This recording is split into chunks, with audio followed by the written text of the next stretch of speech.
안녕하십니까. 실내성형외과 윤상엽 원장입니다. 여성형 유방증을 어떻게 진단하는지와 특히 오늘은 수술 시기에 대해서 집중적으로 말씀을 드리겠습니다. 여성형 유방증, 아시다시피 남자의 가슴이 여자의 유방처럼 커진 거죠. 때로는 늘어지기도 하고요. 우리가 일반적으로 볼 수 있는 여성형 유방증은 정면에서 바로 쳐다봤을 때 유륜이죠. 유륜. 우리가 젖꼭지를 유두라고 그러고요. 젖꼭지 주변에 분홍색의 동그란 걸 바퀴륜자를 써가지고 유륜이라고 합니다. 유륜이 크고 늘어진 경우 여성형 유방증이라고 우리가 진단을 합니다. 특히 사이즈가 커지면 커질수록 또한 시간이 오랫동안 방치되면 방치될수록 가슴 밑주름이 생기게 됩니다. 그렇죠. 이게 큰 무게가 계속 있으니까 세월이 지나면서 피부가 좀 처지면서 가슴 밑주름까지 생기게 되죠. 이런 분들이 이제 큰 사이즈의 여유증이고요. 옆에서 봤을 때는 당연히 남자 가슴 근육의 어떤 갑바 근육의 모양이 아니고 여성스럽게 좀 앞으로 튀어나온 유두유를 포함해서 유방 전체가 앞으로 돌출한 형태, 이런 형태가 이제 여유증이라고 합니다. 수술 시기에 대해서 많이들 물어보십니다. 중고등학생들도 사실 고민을 많이 하죠. 우리가 교과서적으로는 청소년 시기에 생깁니다. 빠른 경우엔 초등학교 5, 6학년, 중학교 1, 2학년 때 생기는 경우도 많고요. 그 시기에 소아과 병원에 가면 우리 소아과 선생님이 괜찮아요. 그냥 커지면서 없어질 거예요. 라고 설명을 합니다. 사실 그 설명이 맞아요. 왜냐하면 없어지는 경우가 많습니다. 더 많습니다. 그런데 간혹 청소년 시기에 우리가 한 1년에서 길게는 2년까지, 제가 경험적으로는 한 3년까지도 기다려봅니다. 중학교 1학년 때 생겼으면 고등학교 1학년 정도가 3년이잖아요. 3년 정도 기다려봤을 때 없어지는 경우들이 종종 있어요. 소아 비만, 청소년 비만과도 연관성이 굉장히 많아요. 그래서 중고등학교 때 시기에 살이 많이 찌면 여유증이 많이 커져요. 그 시기에 좀 운동을 많이 해주시고 많이 걸어주시고 살을 좀 빼주시면은 없어지는 경우들이 종종 있습니다. 그래서 일단은 우리가 청소년 시기에는 교과서적으로는 2년, 경험적으로는 한 3년까지도 기다리게 됩니다.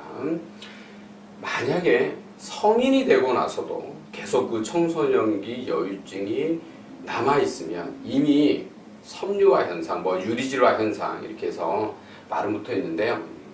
유선 조직 때문에 주변에 있는 지방들이 딱딱해지는 현상입니다. 19세, 만 20세 성인이 되고 나서는 그 여유증은 이제 더 이상은 없어지기는 힘들다라고 제가 판단을 합니다. 특히 그게 장시간 3년, 5년, 길게는 10년씩 여유증을 방치하게 되면 점점 사이즈도 커지지만 피부가 좀 처져요. 약간 피부 노화죠.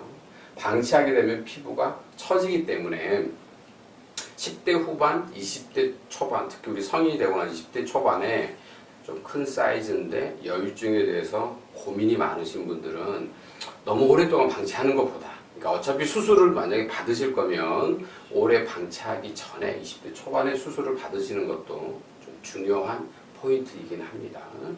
수술 시기를 제가 다시 정리해 드릴게요. 청소년 시기에는 사실은 수술을 잘 하지는 않아요. 그런데 그 나이 또래의 어떤 친구들이 많이 놀리거나 특별한 상황에서는 수술을 하기도 합니다. 보통은 성인이 되고 나서 수술을 합니다. 수능 마치고 나서. 아니면 군 입대 직전에 하는 분들이 많기는 합니다. 왜냐? 너무 오래 방치하면 너무 처지니까. 너무 처지면 사실 수술 결과도 별로이긴 합니다. 사례 한 2분 정도만 보실게요. 이분도 20대이십니다. 중고등학교 때 계속 가슴이 컸죠. 청소년기 비만들이 같이 있었고 너무 뾰족하고 뽕긋하고 여성스러워서 수술을 했습니다.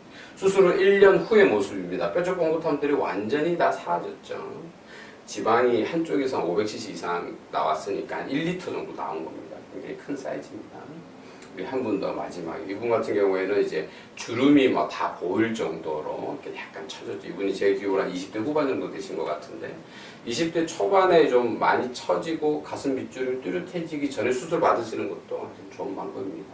여하튼 이분 같은 경우도 너무 여성스럽게 뾰족 뽕긋하고 가슴이 큰데 수술 후에는 정말 스무스하게 우리 측면 모습 4분의 1 이 모습 보시면 아주 평평하게 이쁘죠. 잘 된 그런 수술 결과입니다. 2년 후의 모습이고요. 제가 열증 있으신 분들 모두 다 수술 받으라는 건 아닙니다. 절대 아닙니다. 고민이신 분들이 받는 거죠. 현실적으로 열증을 갖고 있는 분들 중에서 수술 받으시는 분들은요, 한 5% 정도 됩니다. 20명 열증 가지고 있으신 분 20명 모아놓으면 19명은 그냥 사세요. 20명 중에 한 분 정도 수술 받는데요. 아무튼 제가 이제 또 다른 더 좋은 정보를 가지고 다음 주에 다시 찾아뵙겠습니다. 감사합니다.